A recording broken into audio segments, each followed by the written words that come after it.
as imagens. Um ônibus em alta velocidade na BR-376, na região de Guaratuba, litoral do Paraná. Mesmo com 50 passageiros, o motorista acelera na descida, na Serra do Mar. O veículo atravessa o pontilhão e, após a curva, a tragédia. O motorista perde o controle, arrebenta a mureta de proteção e cai na ribanceira. 19 pessoas morreram. Entre elas, uma criança de 6 anos e um adolescente de 14.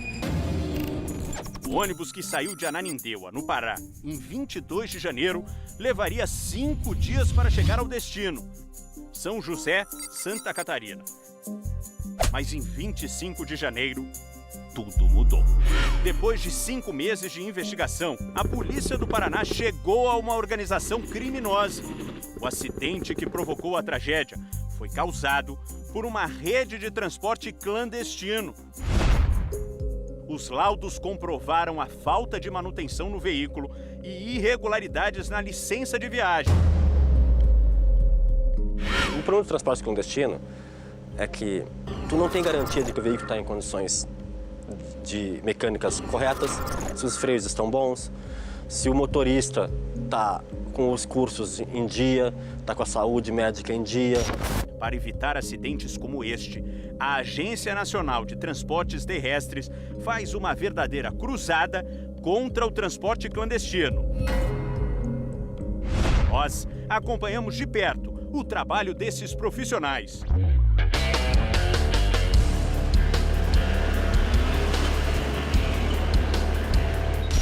Duas equipes fazem um bloqueio na rodovia Fernão Dias, que liga São Paulo a Minas Gerais, para coibir o transporte ilegal. Hoje nós estamos aqui na Fernão Dias realizando a Operação Pascal, que é uma operação que a NTT faz rotineiramente no combate ao transporte clandestino de passageiros. O primeiro ônibus azul tem cerca de 20 passageiros, que são obrigados a viajar acompanhados de todo tipo de tralha. Tinha geladeira, tinha bicicleta, tinha pneu, aqueles tambores lá cortados. Os agentes obrigam o motorista a descer tudo para o bagageiro. Nos oferece risco aos passageiros, né? Elas estão soltas ali. Nas viagens interestaduais e internacionais, os motoristas precisam ter em mãos uma licença de viagem como esta, emitida pela Agência Nacional de Transportes Terrestres, a ANTT. A licença traz os dados da empresa, os nomes dos motoristas e o mais importante, o roteiro de viagem e os passageiros. Licença de viagem em mãos quer dizer que tem que estar válida. Isso aqui não está válida, não tem ninguém. Só que isso a Advocacia Geral da União vai dizer pra gente. E aí, se ela disser que não vale realmente, se não tiver nenhum passageiro, apreensão. Na autorização, todos os dados batem, exceto a relação de passageiros. Os nomes contidos no relatório não correspondem. Ele faz a primeira viagem com a licença de viagem de turismo, a segunda viagem, que é o retorno, eles voltam com outros passageiros, o que não pode, o que é proibido. O problema é que as empresas conseguiram o aval da justiça para rodar. Para mim, empresas que vão precisar de um juiz para continuar fazendo a irregularidade são empresas que não estão preocupadas com a segurança do seu passageiro. Elas estão preocupadas com o ganho de dinheiro. Mesmo com a irregularidade detectada, a ANTT não pode fazer nada. Nesses casos, ele está tirando os passageiros de uma empresa regular, com seguro, com inspeção técnica, com controle de jornada de motorista, tudo direitinho. O motorista do ônibus recebeu 3 multas e foi liberado. Não é de hoje que a indústria do transporte clandestino funciona a pleno vapor. Quase 250 para sábado. Meu medo é só fiscalização. Sim, eu sei. A gente faz tudo, a gente tem várias informações para a gente não passar em tudo. E agora com esse acidente agora, imagino que vocês devem estar... Não, ele não tá a fiscalização assim, porque a gente tem informação. Quando eles estão num canto, a gente vai para outro. Mas nem todos conseguem fugir. A segunda equipe da ANTT recebe uma informação quente e segue para o local. Aqui, ó, fica esperto, que é logo depois aqui desse viaduto. Eles chegam no momento em que o motorista está fazendo o embarque dos passageiros. Na lateral do ônibus, nenhuma indicação de que seja um transporte regular. Os agentes abordam o homem e pedem a documentação.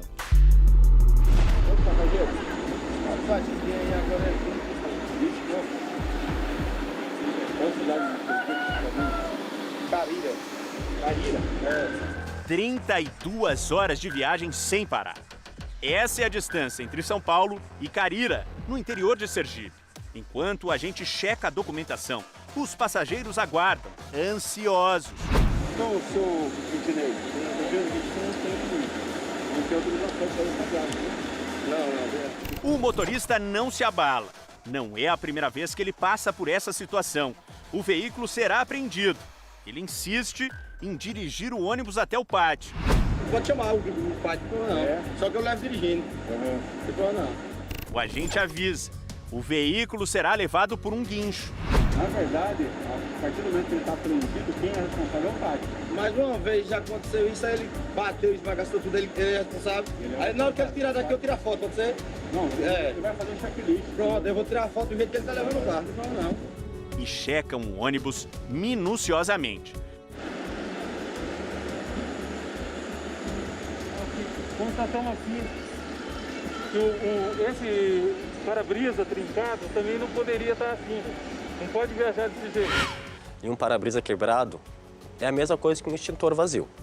Ele é um item obrigatório que está com defeito. Para poder seguir viagem, ele tem que regularizar esse defeito. Com todos os passageiros desembarcados, começa a fiscalização na parte interna. Faltando um martelo aqui, ó. Isso é uma regularidade. Você precisa ter todos os martelos.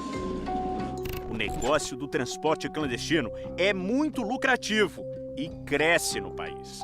O motivo é que os ilegais não estão sujeitos à adoção de protocolos de biossegurança em função da Covid-19. A gente vai fazer uma autuação por conta dessa falta do martelo. Quem está nesse ramo não se importa com as multas, que podem, somadas, chegar a valores astronômicos. Então, a gente vai fazer as autuações. Junto com a autuação vem a medida administrativa, que é a apreensão do veículo. Né? O veículo vai ficar, no mínimo, 72 horas apreendido, né? Depois de 72 horas, ele pode liberar o veículo aí, pagando os custos do pátio e da remoção. A primeira equipe da NTT se apronta para uma nova abordagem. Nós recebemos informação de que 2 veículos possivelmente irregulares passaram em Mariporã agora e estamos aguardando aqui para quando eles passarem nós ir atrás para abordar. Eles param o ônibus e, surpresa, não há passageiro. Viajando sem a licença, sem seguro, então era de interesse nosso. Aí a gente faz a abordagem, mas está sem passageiro. E como está sem passageiro, a gente não tem muito o que fazer. Essa estratégia de esvaziar o veículo antes da fiscalização mostra o poder da máfia do transporte clandestino. Mas como vai saber se está com passageiro ou não, né? Provavelmente, ele sabendo que nós estamos aqui na região fiscalizando, eles devem ter deixado os passageiros em algum posto aí para trás. Em outro ponto da rodovia, a segunda equipe sai em perseguição a um ônibus suspeito. Então, a gente acabou de receber aqui uma informação que tem um ônibus fazendo um embarque ou desembarque, a gente vai verificar suspeito, ele está em atividade suspeita. E nós vamos lá fazer a abordagem no local para ver o que é que está acontecendo de fato. Ela alcança o coletivo. A placa está meio apagada, né? Difícil de identificar. Os agentes emparelham com o ônibus e dão ordem de parada. Para aqui na frente. Onde você puder encostar, aqui tem um posto ali na frente. Esse.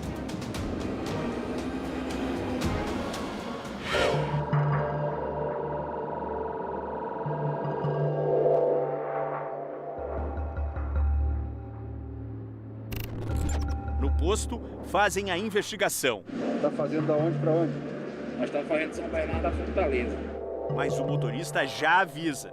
Roda com liminar da justiça. No caso de você ter a liminar, né? Veio a linha na liminar, então a gente vai só fazer aqui a notificação. Né? A NTT volta para a estrada. Um novo veículo suspeito aparece no radar. A placa é checada. Não habilitado no freitamento. o ônibus encosta. Não tem registro de seguro, não, viu? Deixa eu falar com ele, né? Fica perigoso. Alguns minutos depois, o agente volta, frustrado. O carro tá vazio. Tá sem passageiro. Ah, Tem sinal de uso ali. Ele deve ter deixado esse passageiro em algum lugar e passou aqui vazio. Ah, tá. Então Aí eu vou liberar ele até porque aqui tá perigoso. Tá bom.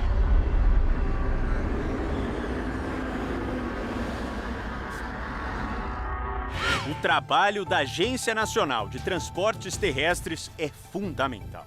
E mesmo tendo que contornar o esquema da máfia do transporte clandestino e de empresas que recorrem à justiça, ainda assim, com todos esses obstáculos, os agentes continuam a luta para evitar cenas como estas e também novas tragédias.